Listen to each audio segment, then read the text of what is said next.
আমার ছেলেটাও ঠিক আমার মতোই হয়েছে। বাসায় যদি কারোর আসার কথা শুনে খুবই খুশি হয় সে। দুপুরে খাওয়া-দাওয়ার সময় সামজিদের বাবা সামজিদকে বলেছে, "তোমার নানি তো আজকে আসতে চেয়েছিল, তোমার নানি আসবে না?" ও তো শুনে খুবই খুশি। আমিও জানতাম না যে আম্মুরা আজকে আসবে।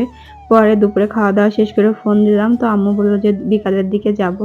তোমার নানা ভাই বাজারে যাবে, কিছু কেনাকাটা করবে, তারপরে আসবো।" দুপুরের পর থেকে শুরু করে সামজিদ সন্ধ্যা পর্যন্ত তার নানিকে ৩-৪ বার ফোন দিয়েছে। "নানি কখন আসবা? তোমরা কখন আসবা?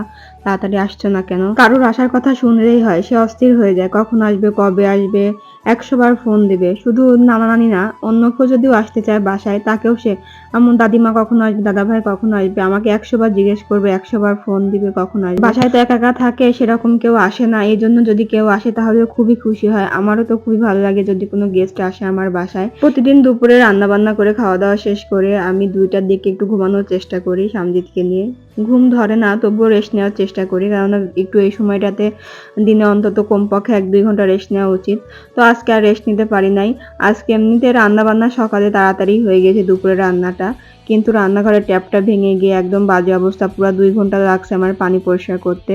পরে আমি গোসল করে ভাবলাম যে একটু রেস্ট নেই। কিন্তু পরে যখন শুনলাম যে আব্বু-আম্মু আসবে, তো ভাবলাম যে তারা আসার পরে রান্না করলে খুবই বিরক্ত লাগে। তাদেরকে বসিয়ে রেখে রান্না করা। মানে একজন গেস্ট আসে, গেস্টকে বসিয়ে রেখে রান্না করা কিন্তু বিরক্তিকর কাজ। গেস্টকে সময় দেওয়া যায় না। আগে থেকে রান্নাটা করে রাখলে হয় কি তাদের সাথে একটু গল্পগুজব করা যায়, তাদেরকে সময় দেওয়া যায়। এজন্য আমি আগে থেকে ভাবতেছি বিকালে সব রান্না শেষ করব। তো সামজিদ আজ কয়েকদিন ধরে বলতেছে, "আম্মু একটু মাংস রান্না করো।" তো ওর যেহেতু চোখে সমস্যা হচ্ছে, চোখে ওর অ্যালার্জি আছে, ইনফেকশনটা বেশি হচ্ছে, এজন্য আজ কয়েকদিন ধরে করতেছিলাম না মাংসটা। তো ভাবলাম যে আজকে যেহেতু আব্বু-আম্মু আসবে, এজন্য মাংসটা রান্না করি। সামজিদকে দেখার জন্য মূলত তারা আসতিছে। সামজিদের বাবা গতকালকে ফোন দিয়ে বলছে, "আপনারা আসেন, দেখেন কি অবস্থা হয়। যদি ঢাকা নিয়ে যাওয়ার প্রয়োজন হয় তাহলে নিয়ে যাব।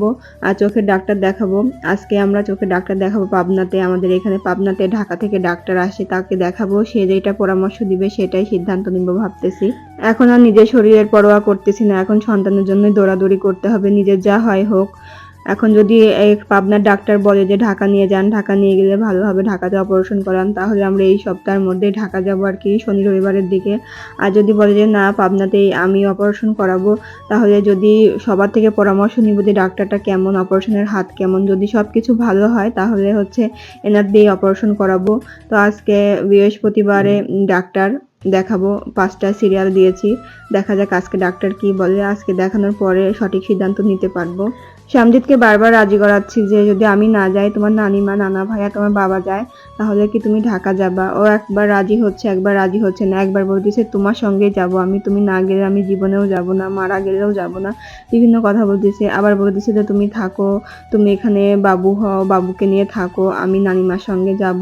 কিন্তু আমার এদিকে মন মানছে না যে আমি যদি ওকে আম্মুর সঙ্গে পাঠাই, আমি না যাই, ওর বাবা যায়, তাহলে তো যখন অপারেশন করাবে বা কোনো টেস্ট দিবে, অজ্ঞান করাবে, তখন আমার মন এখান থেকে মানবেই না, বরং আমি পাবনাতে থেকে আরো অসুস্থ হয়ে যাব।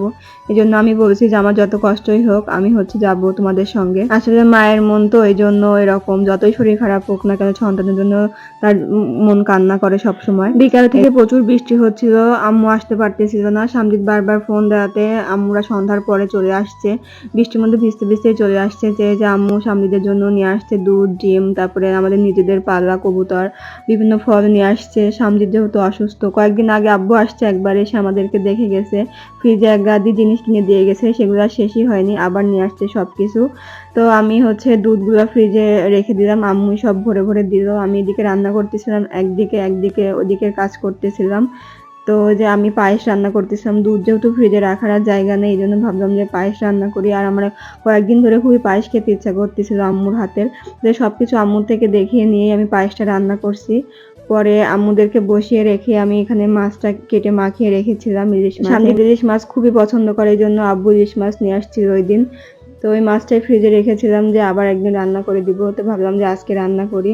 তো দুপুরে আমি মাছ, ছোট মাছ চচ্চড়ি আর হচ্ছে ডিম রান্না করেছিলাম। আর এখন এটা রান্না করব। আমি তো জানতাম না আব্বু আম্মু আসবে। আমি হঠাৎ করেই শুনি যে আব্বু আম্মু আসবে। এইজন্য বিকালের থেকে টুকিটাকি যতটুকু পারিছি রান্না বান্না করেছি।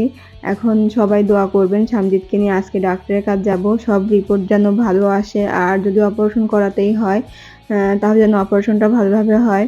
এই দোয়াটা সবাই করবেন। আশা করি আমার ভয়েস শুনে সবাই বুঝতে পারতেছেন যে আমাদের কতটা মন খারাপ। আমার তো প্রচুর মন খারাপ যে কি হবে না হবে। যাই হোক সবাই দোয়া করবেন।